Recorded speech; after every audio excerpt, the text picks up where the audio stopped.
Hello, we are so excited today to host Tighe O'Connor, who's the esteemed co-owner of Theory About That.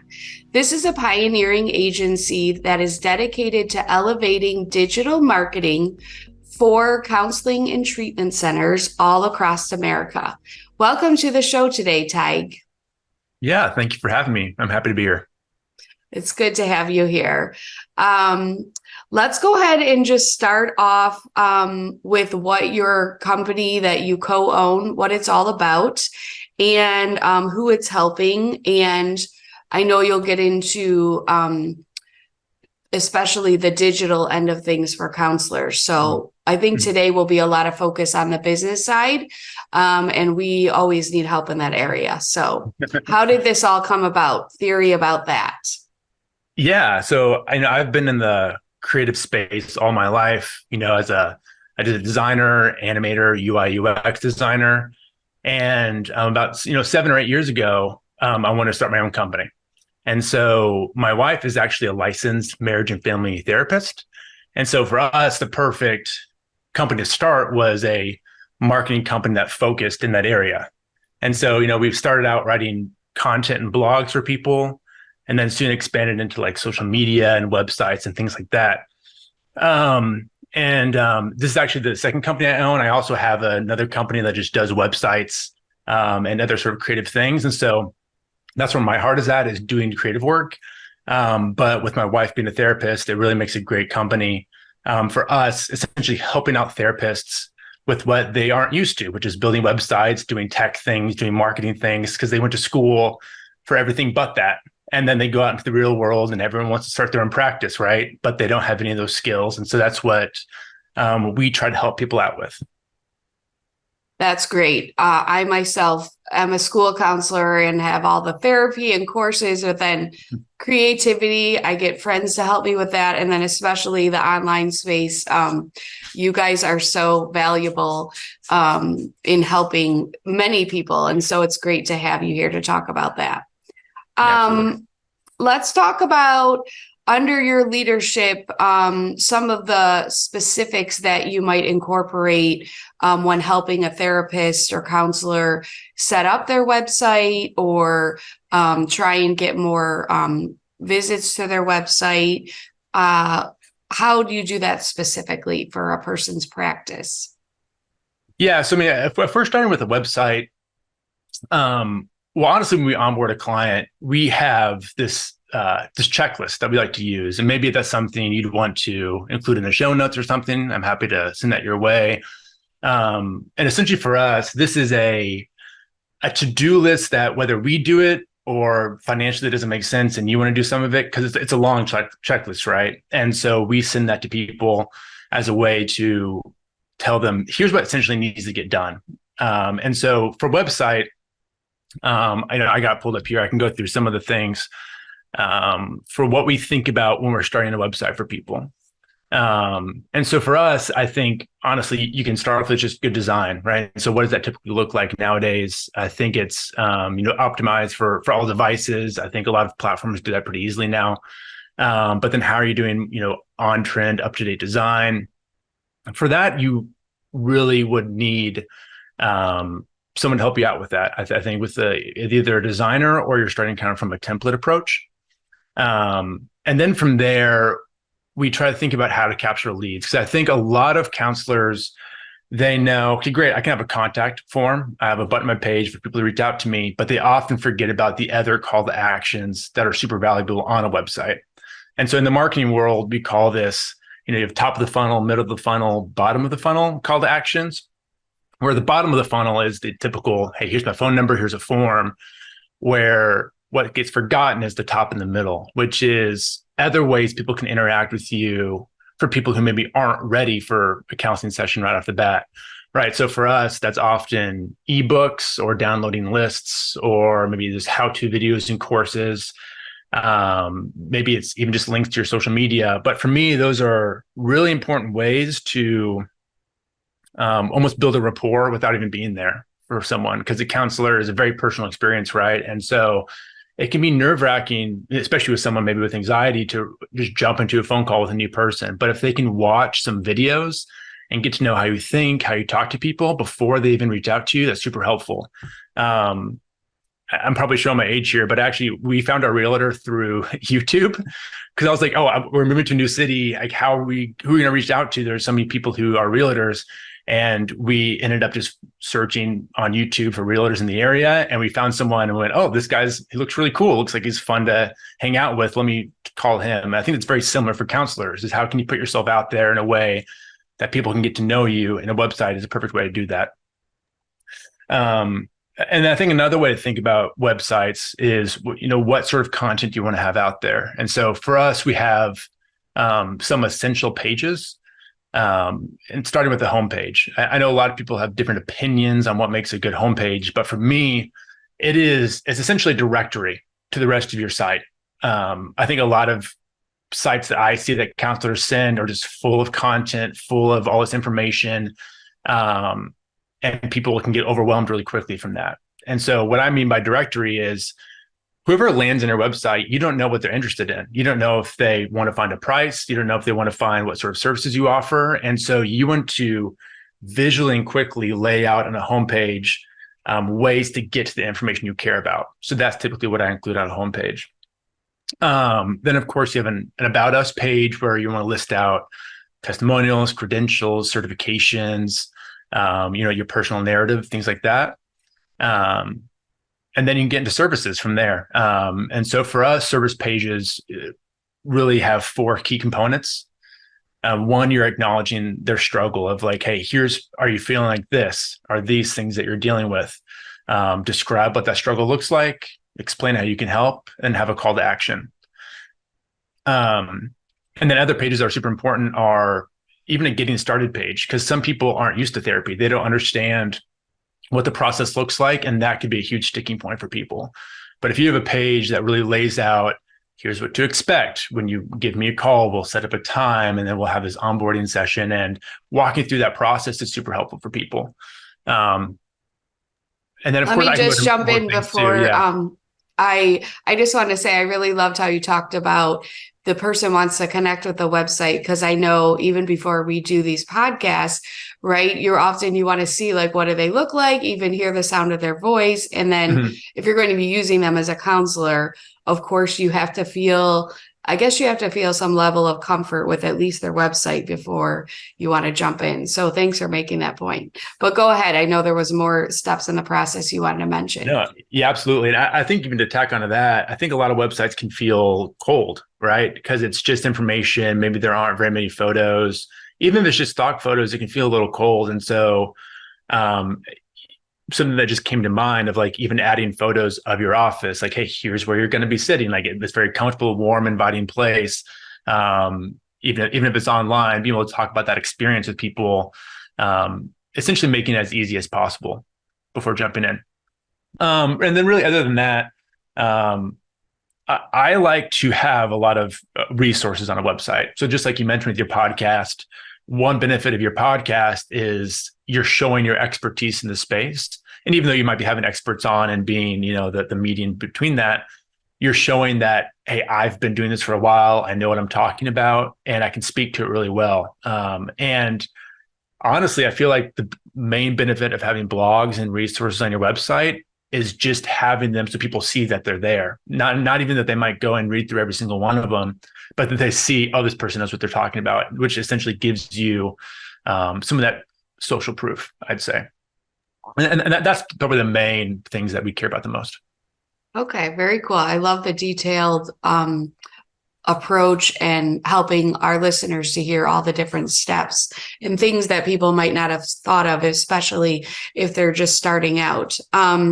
One thing I wanted to bring up, and you mentioned that you started the company with your wife, who is an LMFT.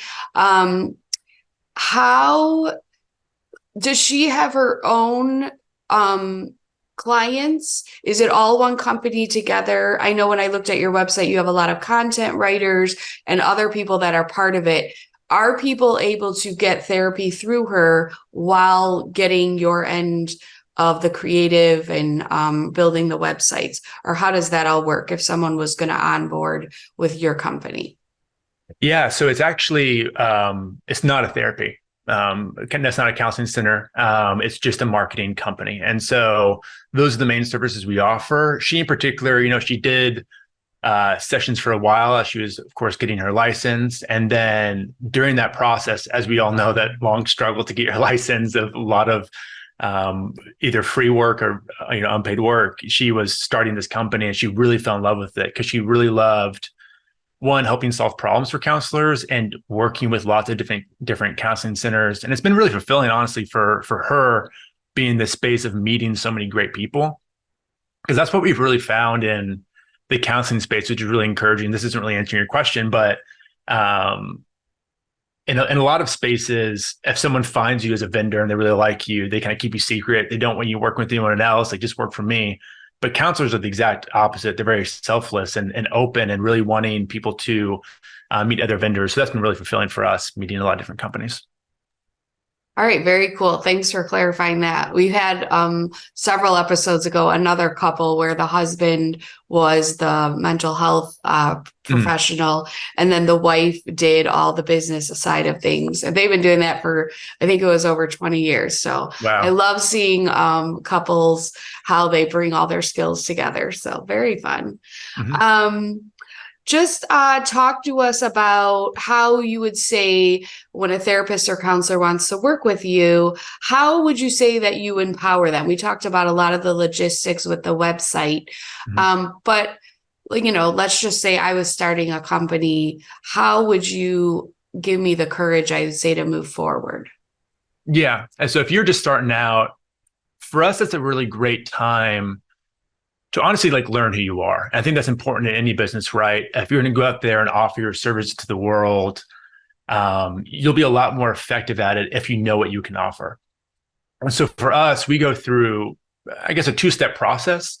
One is defining your niche and finding your a tone of voice survey. Have you talked about that before, like defining your niche? I know it's a big topic in the space. It comes out here and there when people talk about their own, but I would love for you to go into that. I've worked with someone about that before, and I would love for people to know it. I know it's the hot word, but it's super important and helpful to the clients who need the therapist as well. Yeah. And I think what's helpful is it really is, it's something that doesn't seem natural, or it doesn't come easy to people, because they just think, oh, well, let me offer all these things to everyone because that's how I get the most business, right? But what businesses have figured out years and years ago is, if I offer this very specific service to this very specific audience, I'll be the best choice there. And especially now in the world of online therapy, that's even more important, because if you were the only therapist in your town, you could honestly service to everyone because there was very little competition. And so now if I'm someone, let's say I'm a 30-year-old male with anxiety, that's a very specific niche. If I am looking for someone to help service me, and I see someone who speaks exactly to that need and to that person, that's going to be much more effective, again, in this marketplace where I can go to anyone in the United States as long as they have a license in that state, right? And so for us, there are four main things we go through to help someone define their niche, to end up at this kind of core niche statement that they can use to help direct their own business. The first one being defining the problem. So up into getting your license, up in maybe the private practice you've had, who have you worked well with? Who have you connected with? And maybe on the opposite side, who have you worked with that you just don't like working with? For example, my wife, she did some work with children and teens, and that just for her, it didn't connect. It wasn't really working. And so that wasn't going to be her niche audience. Other questions of what are underlying problems that your ideal client faces? How are you uniquely equipped for those problems? Maybe you have past experience in that. And then start defining what are the pain points of that problem that people face. What are the pain points of those clients? How does this problem affect their personal life? What are some skills and training that can help them address those pain points, right? Then how do your clients define themselves? Of course, we have the standard demographics of male, age, certain problems they may face. But then how do they identify themselves, taking it a step further, right? They're not a man, maybe they're a dad, maybe they're not a dad, but they're professional or business manager, really nailing down into how they see themselves. And then what's that primary identity that you want to really focus on? And then finally, what's their dream? Once you solve their problem, what does that look like? How do you help them achieve those dreams? And so really all these questions would get you to this final statement that can, again, guide your company of, I help ideal clients' identity with your expertise so they can stop or start their primary pain point and live whatever their dream is. And so once you kind of fill out that mad lib of a niche, then you have that guiding light into, okay, this is what I'm going to create my business around. And once you have that, that is the foundation on which everything is built. So when you create a brochure, when you have a business card, when you make a website, when you're starting your social media calendar, all that should reflect that niche. Because it's so easy to try to expand your business and, well, let me reach out to this demographic too and this problem here. But when you have that very specific need, you start actually creating a brand that is competitive in today's landscape. Yeah, I'm totally stealing the Mad Lib of a niche. Great explanation of all that process. And but yeah, that's a good phrase. And it always reminds me when you're lowering into a niche, it reminds me of like a fancy restaurant versus the diner that serves everything, right? They have everything, but it's not anything is that great. Whereas a restaurant might have 8 entrees and, it's amazing. Yes, exactly. Yeah. All right. We've talked about a lot of different things, and especially building the website, building possible, business cards and the branding. One thing that I was thinking when you were talking is kind of maybe the timeline. And obviously it's what the client to you wants to put in, but what are some average kind of timelines you see for onboarding to they basically launched on their own? Can you talk about that at all? Like fully launched on their own, like they have everything done, ready to go? Yes. Yeah. Yeah. I would say honestly, most people we work with have, because everyone starts out doing it themselves. I'd say no one comes out and is like, okay, great, let me really invest in doing this with a company. And so honestly, we're coming in with someone who's built this like halfway finished website and kind of had this brand that they had their cousin create, and they're kind of halfway there, right? And so I would say 90 days is a pretty good timeline for us, really, because that encompasses the largest project, which would be the website. And that can get broken down into, the first couple of weeks doing these onboarding processes where if you don't have a niche already, we're figuring that out. If you don't have a tone of voice already, we're figuring that out. And then once we have that strategy down, to me, we like creating a blueprint of like, okay, here is who you are. Here's the foundation of how you're built on. And from that, what do we want your site to have on it? What do we want your site to be able to say to people?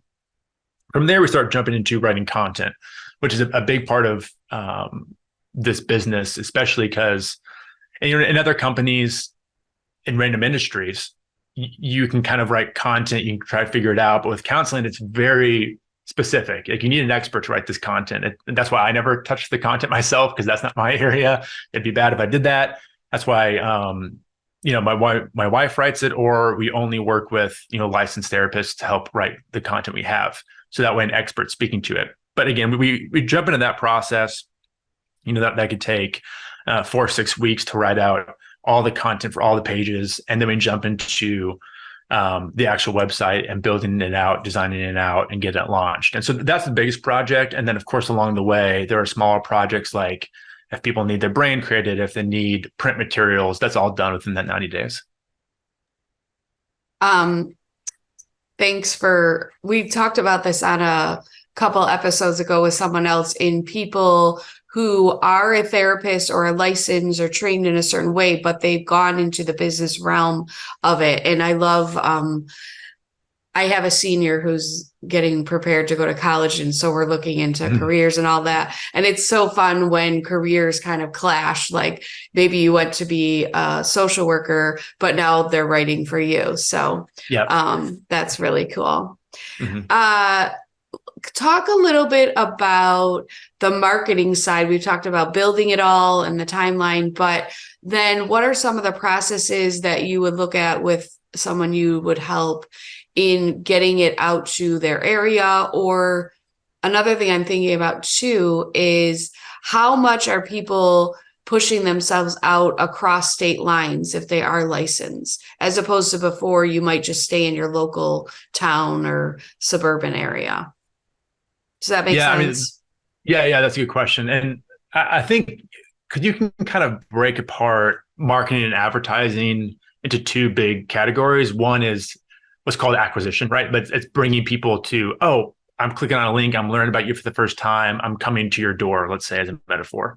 And then you have the second piece of it, which is really being effective and impressive once they found you. And so we as an agency, we mostly focus on that latter part of really building a strong website, a strong social media presence, a strong email campaign, which we can get into. And a lot of that's really effective once someone's found you. For example, we, over the last 2 years, have worked with this counseling center out of New Jersey, and they came to us, but they were, somewhat effective. People kind of knew about them. They had a Psychology Today profile and maybe another one somewhere else. And once we made a website for them and really built up their platform online, they told us last month that they've been getting like 100 leads a month via forms, because they had some of the trickle coming in, but none of the effectiveness once they got there. So I'll kind of lay the groundwork with those being the two main pieces there. And so if you are looking for acquisition, that's where honestly it can get pretty expensive too, right? Because we're talking like paid advertising, because you're reaching out to people who aren't necessarily, there's a lot of competition, there aren't necessarily looking for you, or paid advertising or organic search can be a big one for that. That's where content's super helpful.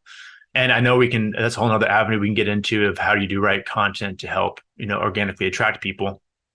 But, paid advertising, search are those big ones. Whereas once someone finds you, that's where I find the website, social media, email can be helpful for nurturing, engaging the audience once they found you. And we can dive into any of those topics if you'd like.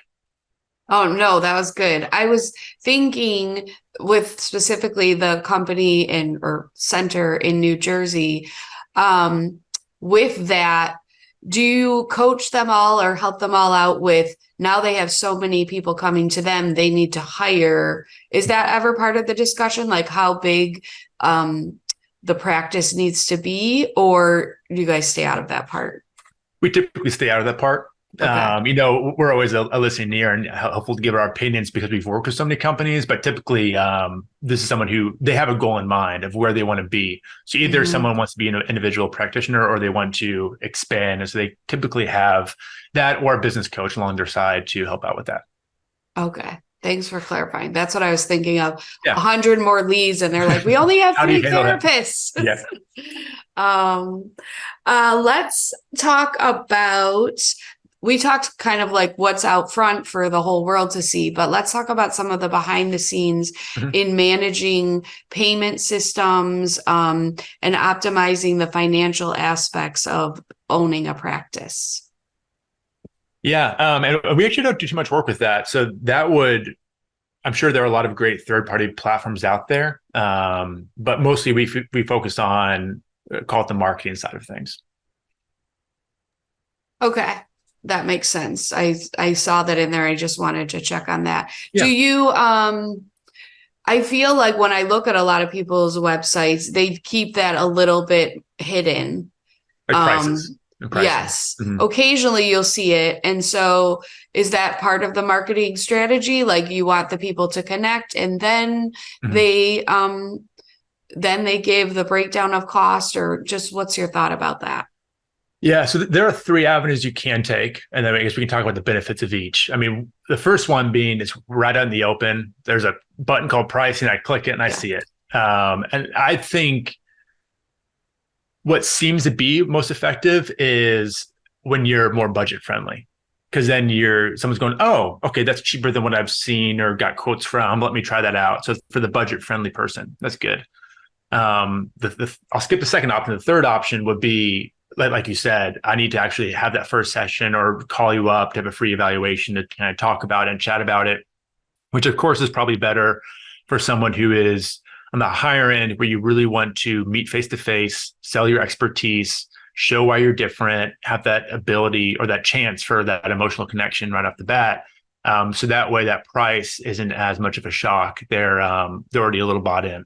Now, that middle option is doing a gated approach. And so I've seen this done a little bit where don't just give away that super valuable information for free, right? Have a button where you click pricing and then someone has to enter in their email to get that pricing. So that way you're getting something for that exchange of information people really care about.